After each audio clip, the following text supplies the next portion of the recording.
이번 시간에는 품목분류 사전심사 제도에 대해서 안내드리도록 하겠습니다.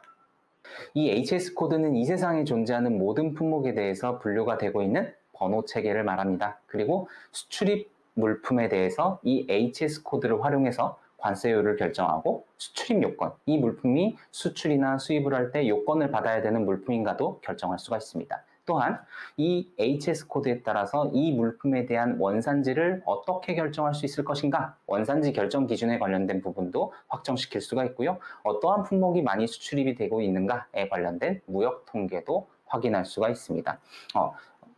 국제무역에서 활용이 되어야 되기 때문에 국제 간 통일성이 이루어져 있어야 될 것이고요. HS 협약, WCO, 세계관세기구에서 만들어진 HS 협약에 따라서 이 HS 코드 제도가 운영되고 있습니다. 이 HS 코드 같은 경우에는 6단위까지 세계적인 통일이 이루어져 있다고 보시면 되는데요. 우리나라 같은 경우에는 10단위 HS 코드를 활용하고 있습니다. 즉 6단위까지는 통일된 HS 코드를 운영을 해야 되지만 그 이하의 단위에서는 각 국별로 필요에 따라서 8단위, 9단위, 10단위로 운영을 할 수 있다는 점 확인을 하시면 좋을 것 같고요.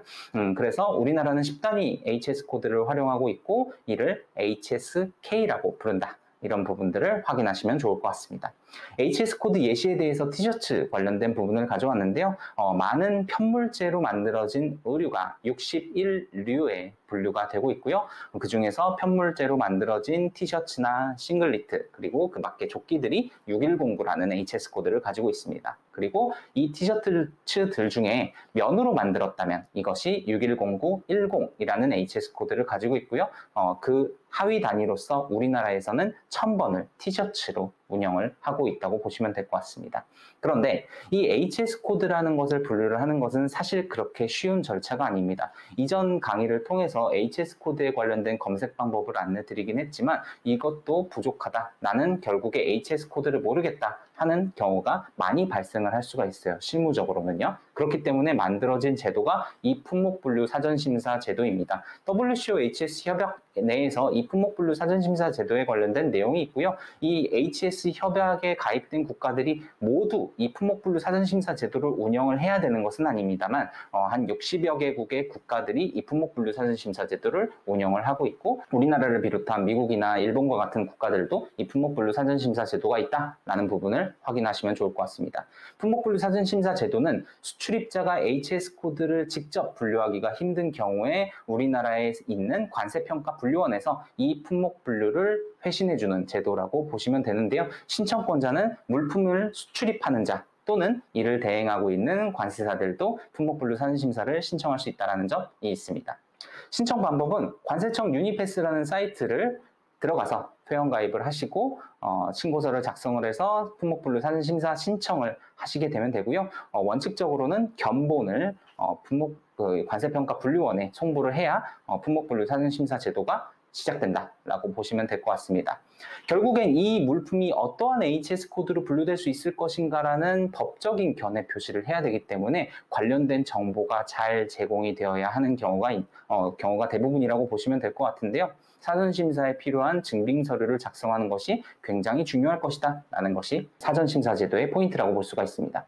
관세평가분류원 사이트를 들어가 보시고 이 품목분류라는 곳에 클릭을 하시게 되면 오른쪽과 같은 화면이 나오게 되는데요. 거기서 신청서나 물품 설명서를 작성을 할 수 있는 서식을 다운받으실 수 있습니다. 물품 설명서 작성이 아무래도 중요하겠죠. 이 물품이 어떠한 기능을 가지고 있고 어떠한 재질로 이루어져 있고 어떠한 성분을 가지고 있다라는 부분들을 이 물품 설명서에 녹여내면 되겠습니다.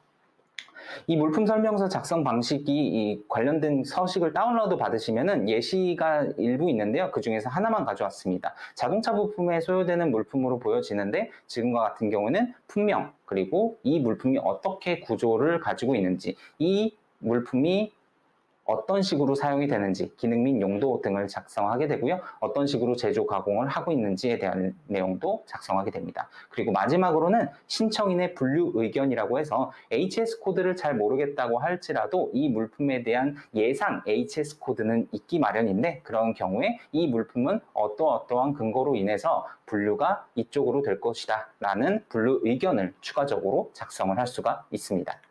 각 물품명 필수 제출 자료의 제출이 굉장히 중요하다라고 말씀을 드렸어요.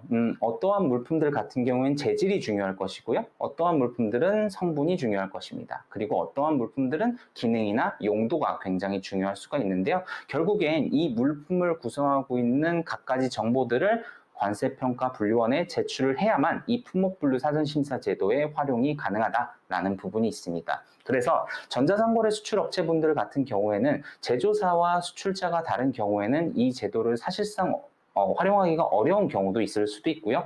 또는 수입업체라고 한다면 수출자 관련된 정보를 제공해주지 않아서 품목분류 사전심사 제도를 활용하기 어려운 경우도 있습니다. 그렇지만 이 HS 코드의 확정이 꼭 필요한 상황이라면 각 당사자들에게 협조를 구해서 관련된 자료를 제출하셔야 될 것 같고요.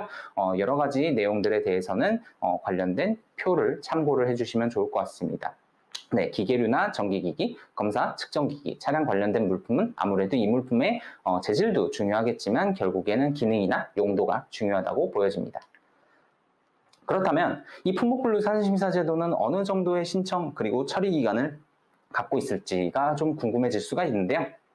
처리 기한은 접수일로부터 30일 이내에 회신을 해주는 것이 원칙입니다. 물론 신속 심사가 필요한 경우에는 15일 이내에도 해줄 수가 있고요. 다만 이제 분석이라든지 협의회 위원회 상정이 되거나 아니면 공휴일 같은 경우에는 제외가 될 수 있다는 점 확인을 하시면 좋을 것 같고요.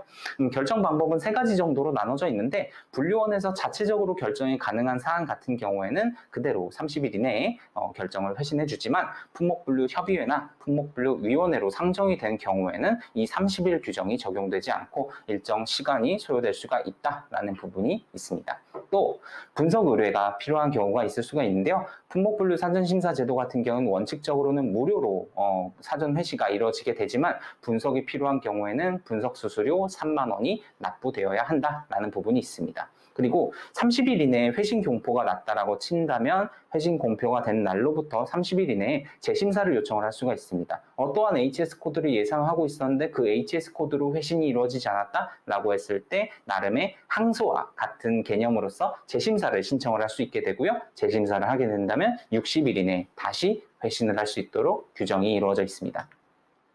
지금까지 품목분류 사전심사 제도에 대해서 설명드렸습니다. 감사합니다.